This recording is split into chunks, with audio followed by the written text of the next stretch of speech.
element going outside the stack. So what does that mean? So I will show you how.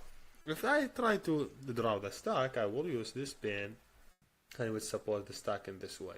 So think about it as a stack. So a stack would say it this way. And here you go. This is my stack. I just define how many elements be in this side stack. Suppose in this way. This is my stack. This is basically my stack size. Let me suppose my stack size is 1, 2, 3, 4, 5, 6. That means stack size I have it here is 6. Okay? So basically, you say, okay, we define the stack and you say the size is 6. Now if I ask you, hey, add element, for example, add 5. How you would add 5? You say, okay, take the 5 and add it here.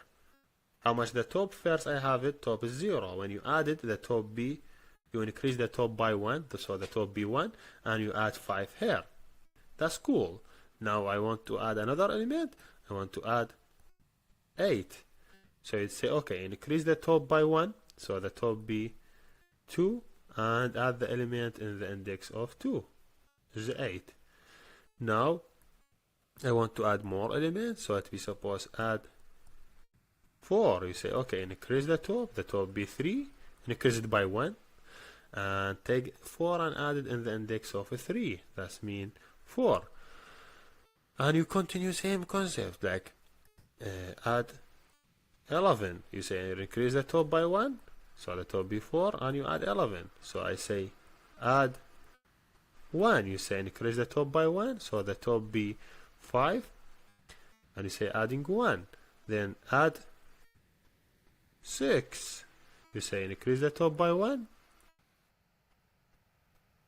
and add the element 6. Now I say, okay, add 7. You say, wait, the stack is full, I cannot add more. You say, hey, I cannot add it, so hey, ignore this step, this cannot be added. Now if you want to take element from the stack, how you would take it? When you want to take element from stack, you take the last one from the end. So how the procedure for taking the element? First of all, you do the top or the pointer for top, you take it down. So you say, okay, now just let me remove this so you would understand how the top is working now in the reverse way. So the top is 6. First of all, you say, okay, the top, oh, the pen is not good. So I say, okay, so another pen. You say, okay, top equal 5. Now you could delete the element. You say, okay, remove this element. Okay, now you want to delete 1. You say top equal 4. You say, okay, now you could delete the element. So first you reduce you take down the top 1, then you remove the element. You want to delete 11. You say top equal 3. Then hey, you could delete it. If you see when you add, when you delete it, you delete in sequence. The last one coming inside the last one you added to be the first one is going out. Now you want to delete the last one. You say, okay, top equal 2, and yeah, remove the 1.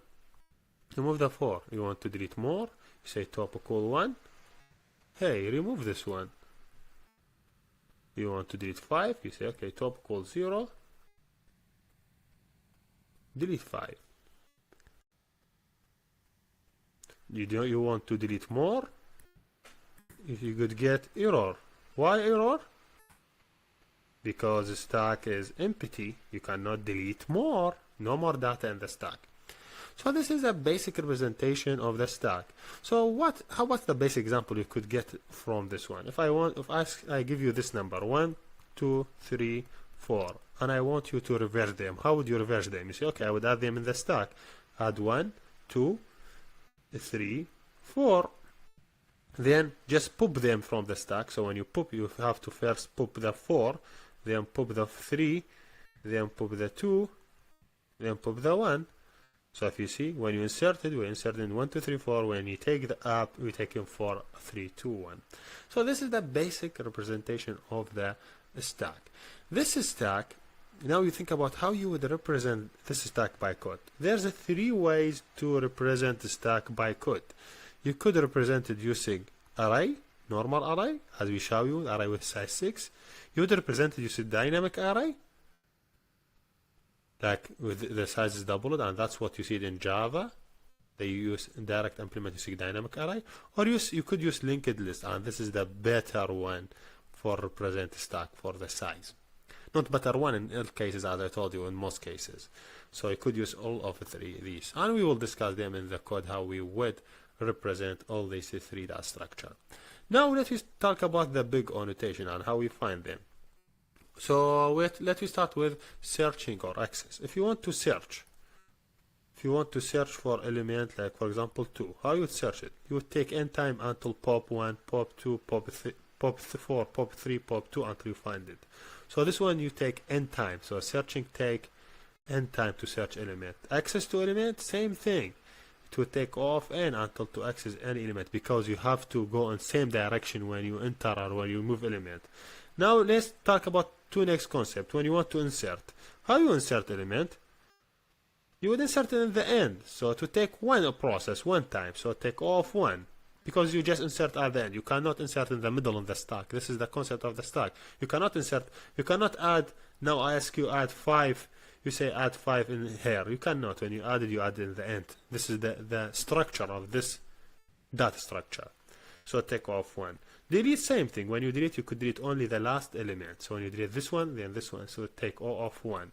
So yes, this is sorry, this is the big O notation for a stack. So see them, see search, see access, see insert, see delete, see how the stack is working.